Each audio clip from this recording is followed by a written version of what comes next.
हिमाचल प्रदेश में सेब के बगीचे में कई कीट हैं जो सेब के उत्पादन को प्रभावित करते हैं। ये कीट पौधों के विभिन्न भागों और फलों पर आक्रमण करते हैं।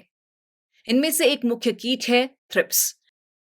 थ्रिप्स छोटे पतले उड़ने वाले कीट हैं जो कि सेब की कलियों और फूलों में पाए जा सकते हैं।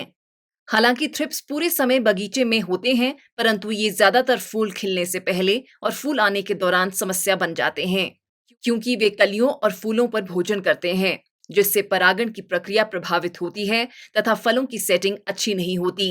यदि उन्हें इस स्तर पर नियंत्रित नहीं किया गया तो वे फल को नुकसान पहुंचा सकते हैं, जिससे फलों की गुणवत्ता और उपज प्रभावित होगी।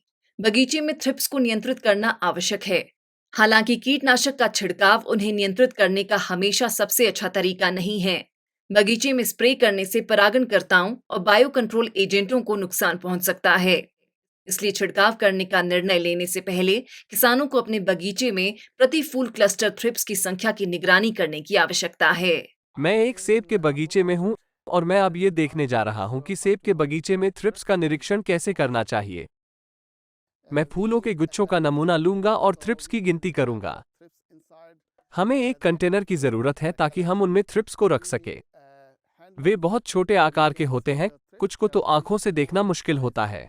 इसलिए हमें एक हेड लेंस की भी जरूरत है ताकि हम उन्हें आसानी से देख सकें। और फिर हमें एक निगरानी पत्र, मॉनिटरिंग शीट चाहिए। इस मॉनिटरिंग शीट में हम विभिन्न पौधों से इकट्ठे किए गए थ्रिप्स की संख्या को नोट करेंगे।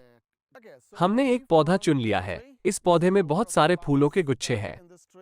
इनमें से हम 4-5 फलों के गुच्छे चुन लेंगे जिनमें हम थ्रिप्स की गिनती करेंगे। यह एक बहुत अच्छी शाखा है। इसमें 4 या 5 फूल के गुच्छे हैं, जो कि हमारे लिए अच्छा है।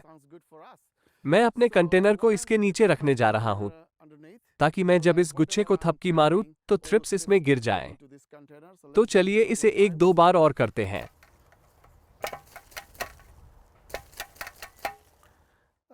तो इस क्लस्टर के सारे थ्रिप्स मेरे कंटेनर में हैं, जिनमें से कुछ वयस्क हैं और कुछ रेंग रहे हैं जो अवयस्क हैं। तो मैं इनकी संख्या को अपनी मॉनिटरिंग शीट पर रिकॉर्ड करता हूं। मेरे पास इस पंक्ति का नंबर है, तो मैंने छठी पंक्ति के चौथे पौधे में जनवरी के महीने में 5 वयस्क और 4 अवयस्क मिले हैं। तो हमारे डेटा से हमने पाया कि थ्रिप्स की संख्या इतनी अधिक नहीं है, परंतु अगर ये संख्या 20 से अधिक है तो हमें इनके लिए स्प्रे करना आवश्यक है। वैसे तो आप बगीचे में थ्रिप्स की निगरानी हर समय कर सकते हैं, परंतु फूल खिलने के समय ये जरूरी है कि सप्ताह में कम से कम 2 बार तो अवश्य थ्रिप्स का निरीक्षण करें, ताकि थ्रिप्स के प्रबंधन के लिए पौध संरक्षण उपाय के बारे में महत्वपूर्ण निर्णय ले सकें।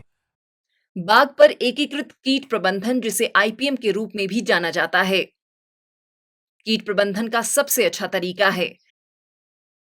इसका मतलब है कि एक कीट को नियंत्रित करने का निर्णय लेना तथा साथ ही ये विचार करना कि ये अन्य कीटों और अच्छे कीड़ों जैसे बायो कंट्रोल एजेंटों और मधुमक्खियों को कैसे प्रभावित करेगा।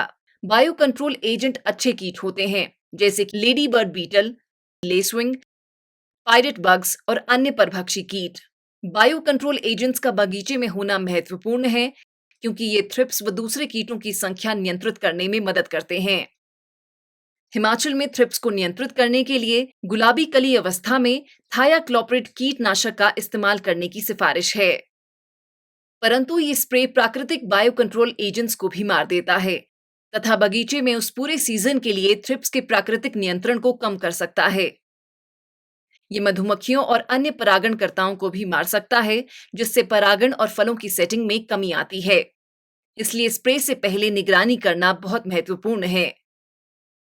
आईपीएम के अंतर्गत फल उत्पादकों को अपने बगीचे को खरपतवारों से मुक्त करना चाहिए, क्योंकि खरपतवार कीटों के पनपने के लिए स्थान उपलब्ध करते हैं।